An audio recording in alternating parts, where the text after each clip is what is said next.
Good morning everyone. Today is March 1, 2026. Dito sa UAE, alas 9 ng umaga. Kompleto, no? Ayan, dahil nga ngayong araw ay Sunday at syempre may mga obligasyon tayo. Speaking of obligasyon, kailangan nating lumabas kahit may paalala na manatili sa loob ng bahay dahil nga sa kasalukuyan ay may mga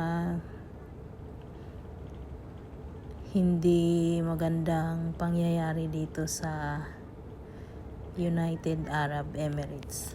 Pero kailangan nating lumabas dahil magpapadala tayo ng pera sa ating pamilya. Kaya naman mag-bus lang tayo. Nandito ako ngayon sakay sa bus para pumunta sa city. Doon ako magpapadala. Gusto ko lang i-share sa inyo guys ang kalsada ngayon papuntang city. Tahimik ang umaga dahil dito sa UAE ay Ramadan pa rin. Tahimik at karamihan syempre sa mga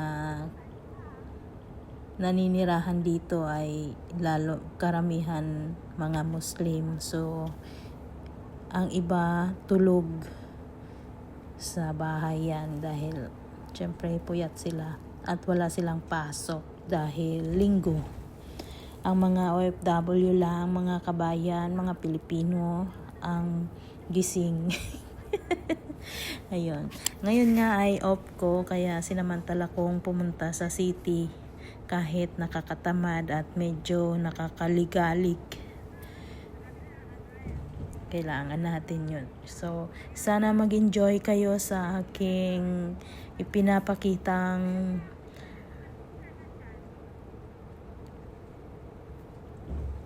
mga views, kalsada, ang aking biyahe papuntang city ng Abu Dhabi.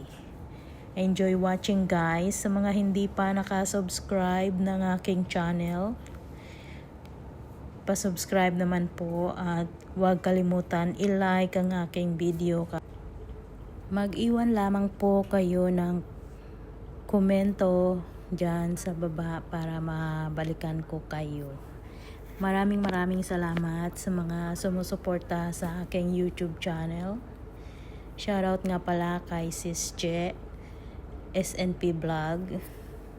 Shoutout din kay Sis Daday Digmaan.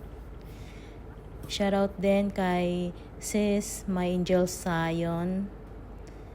At sa ating ibang mga kaibigan, mga kasister sa YouTube na mga shoutout din sa aking kasister na si Sis Hana. Kalimutan ko yung YouTube channel niya. Shoutout din kay Sis Jo. Ewan ko, nakalimutan ko din yung YouTube. At shoutout kay Sis Martina. Ayun nga guys, hindi ko kabisado yung YouTube channel.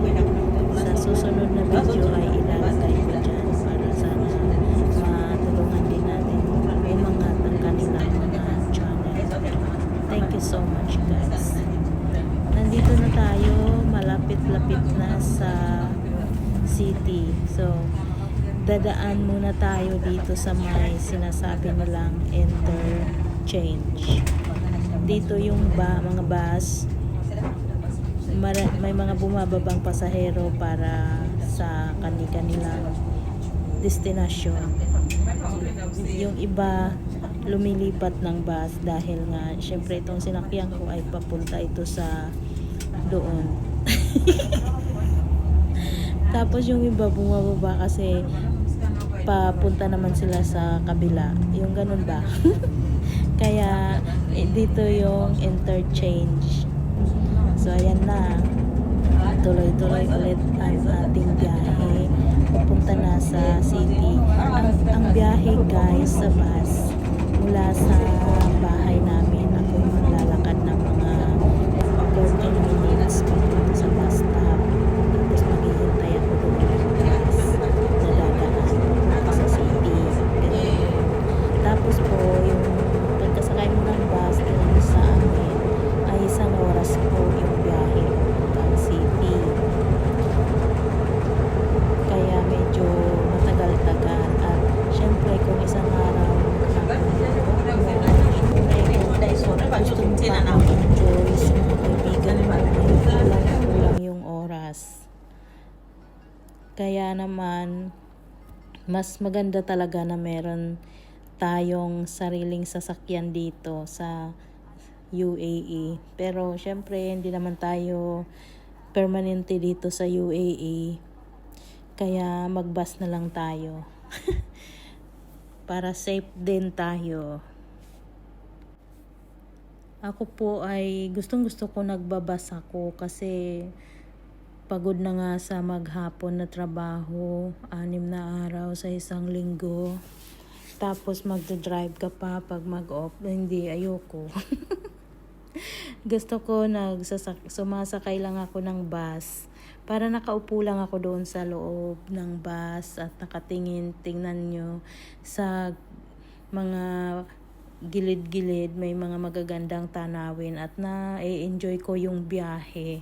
Kahit mahaba yung biyahe, medyo malayo, na-enjoy ko kasi nakikita ko yung nadadaanan namin ng mga magagandang structures dito sa abroad. Ano na ba itong pinagsasabi ko? Ayun guys. Enjoy watching.